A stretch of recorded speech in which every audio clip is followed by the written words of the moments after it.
മലയാളികൾ കാത്തിരുന്ന ദിവസമായിരുന്നു ഇന്ന്. 8 മാസത്തിന് ശേഷം നമ്മുടെയൊക്കെ പ്രിയപ്പെട്ട മമ്മൂട്ടി സിനിമാ രംഗത്ത് തിരിച്ചെത്തി. മഹേഷ് നാരായണൻ സംവിധാനം ചെയ്യുന്ന പാട്രിയറ്റ് എന്ന സിനിമയുടെ ഹൈദരാബാദിലെ സെറ്റിലാണ് മമ്മൂട്ടി എത്തിയത്. പ്രാർത്ഥനകൾക്കെല്ലാം ഫലം കണ്ടെന്നും എല്ലാവരുടെയും സ്നേഹത്തിന് നന്ദി എന്നുമായിരുന്നു മമ്മൂട്ടിയുടെ പ്രതികരണം. നമുക്കതൊന്ന് കേൾക്കാം. പ്രാർത്ഥനകൾക്കെല്ലാം ഫലം കണ്ടു എന്ന് പറഞ്ഞാൽ മതിയല്ലോ. എത്ര സ്നേഹത്തിൻ്റെ പ്രാർത്ഥനകളല്ലേ, അത് ഫലം കിട്ടുമെന്ന് തന്നെയാണ് എനിക്ക് തെളിവ്. സന്തോഷം എല്ലാവർക്കും. നന്ദി ഓർത്തവർക്കും സ്നേഹിച്ചവർക്കും.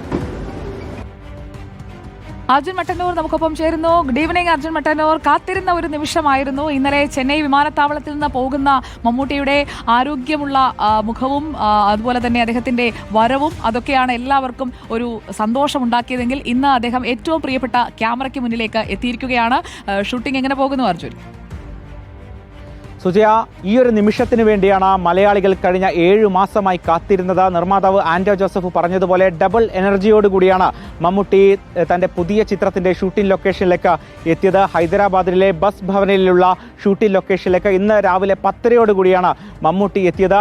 അണിയറ പ്രവർത്തകരും വലിയ സന്തോഷത്തോടുകൂടി മമ്മൂട്ടിയെ എതിരേൽക്കുകയും ചെയ്തു. കൂടുതൽ പോസിറ്റീവായാണ് മമ്മൂട്ടി ഇന്ന് മാധ്യമങ്ങൾക്ക് മുമ്പിലേക്ക് എത്തിയത്. പ്രാർത്ഥനകൾ ഫലം കണ്ടു, എല്ലാ സ്നേഹങ്ങൾക്കും നന്ദി എന്നാണ് മമ്മൂട്ടി ഇന്ന് മാധ്യമങ്ങളോട് പ്രതികരിച്ചത്. അടുത്ത 6 ദിവസം ഹൈദരാബാദിലെ ഷൂട്ടിംഗ് ലൊക്കേഷനിൽ മമ്മൂട്ടി ഉണ്ടാകും. അതിനുശേഷം UK അടക്കമുള്ള സ്ഥലങ്ങളിലും ചിത്രത്തിന്റെ ഷൂട്ടിംഗ് നിശ്ചയിച്ചിട്ടുണ്ട്. കൊച്ചിയിലെ ഷെഡ്യൂളിലായിരിക്കും സൂപ്പർ താരം മോഹൻലാലിനൊപ്പം മെഗാസ്റ്റാർ മമ്മൂട്ടി ഒന്നിച്ചഭിനയിക്കാൻ പോകുന്നത്.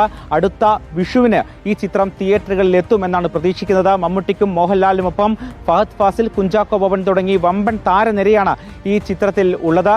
എന്തായാലും മലയാള സിനിമാ ലോകവും വലിയ ആഘോഷത്തോടു കൂടിയാണ് മമ്മൂട്ടിയുടെ തിരിച്ചുവരവിനെ എതിരേറ്റത്. Okay, thank you Arjun Mattannur.